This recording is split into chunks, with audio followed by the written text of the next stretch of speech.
All right, friends, today we're going to be making sunflowers inspired by Vincent van Gogh's sunflowers. We're going to start with a vase at the bottom of our paper.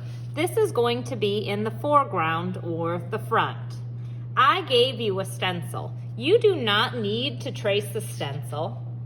If you choose not to, I would like you to make sure that you make a nice big vase though, because we do want it to be larger than your hand. Now I'm going to go above and I'm going to paint circles. These are the centers of the flowers. I will go back in and add the petals later. For now, just make the circles. Now I'm going to make a line that goes behind my vase. This is the table. I want it to go behind, not in front. Then I'm going to decorate my vase. I think I'll make some wavy lines on mine. Now I'm ready for painting. If you were with me last year, you know how we use paint in art. If you were not with me last year, make sure you're ready to be a good listener because there are a lot of steps we need to follow. We're going to start with the middle of our flower. I'm going to dip my paintbrush into the brown. Remember that your paintbrush is a ballerina. Ballerinas always dance on their tiptoes. They never ever scoot around on their bottoms because nobody wants to go to the booty scooting ballet. So this is the tiptoes of my paintbrush. This is the bottom. I'm gentle with my paintbrush. I never scrub or press hard on my paper. Now I'm ready to switch colors. When I want to switch colors with painting, I need to rinse my brush. I swish it in the water, and then I paint X's onto my sponge. Now I'm going to make the yellow part of my sunflowers. So I'm just making lines that come off the center. If while you're doing this, some of the brown gets on your brush, it's okay. Sometimes sunflowers' petals do have a little bit of brown, so this will actually just make it look more realistic. All around each of my flowers. I can make some of them orange if I like. In fact, I'm going to rinse my brush, X's on my sponge, and grab some orange. I think I'll make these two orange. And I can even blend some of them where I do almost like a pattern. So here, maybe I'll add orange every so often. You'll notice that when I'm using the same color over and over again, I don't rinse my brush. That's because I'm not mixing colors when I do that. I think I'll add a little more orange here. And now I do want to change colors. So I'm going to rinse my brush, X's on the sponge, and I'm going to make the stems. The stems go from the flower to the vase. From the flower to the vase. This one I'm going to curve and I'm letting it go behind that flower. Same with this one. I'm going to curve it and it goes behind that flower. Maybe I'll make a few leaves. Now I'm ready to paint my vase.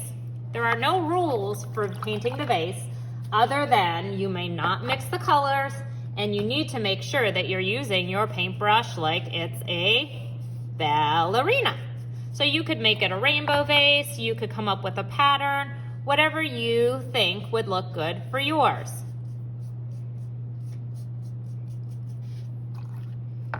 I think I'll do a little green down here. And that last little area, I think I'll do pink. Then I'm going to paint the table. The table is in the background. It's behind the vase, which is in the foreground. So I'm going to pick the color I want, rinsing my paintbrush first. And then I'm going to go around the vase. And I'm filling that space to the bottom of the paper. By going around the vase, it looks like it's behind.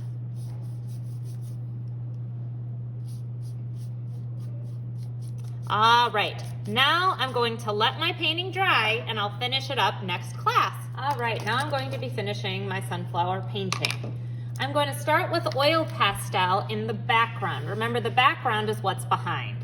I'm going to try to use swirls like Van Gogh.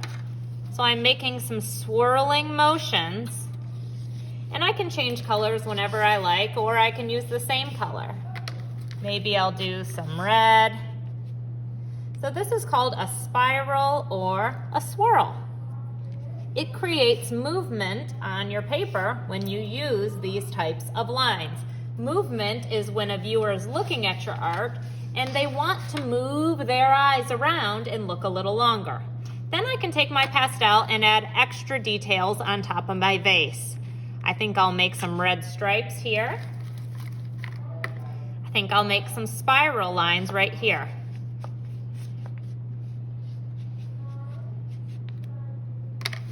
Maybe I'll make some polka dots in this area.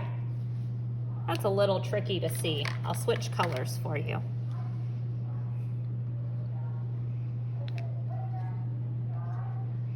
And then maybe I'll do a little zigzag lines here. Now I'm going to add more petals. I have these yellow strips of paper, and what you're going to do is take the cup of glue and you're going to trace around that black circle you made last class. Now I'm taking this piece of paper and I'm just ripping little petals. Some of yours papers are orange, some of them are yellow.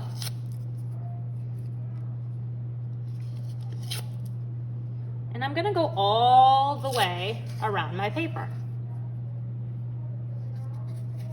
This is giving our paper texture. Texture is how something feels, and it kind of pops off the paper and makes a nice organic line that creates interest and texture. I'm gonna keep working like this until all of my flowers have some paper petals in addition to the painted petals I made. Now my painting is complete. I've used all kinds of details. I made a still life, a picture of something that doesn't move. I've used swirling lines to create motion. I've used paper to create texture, and I've used a variety of different lines on my vase. Great work, first graders.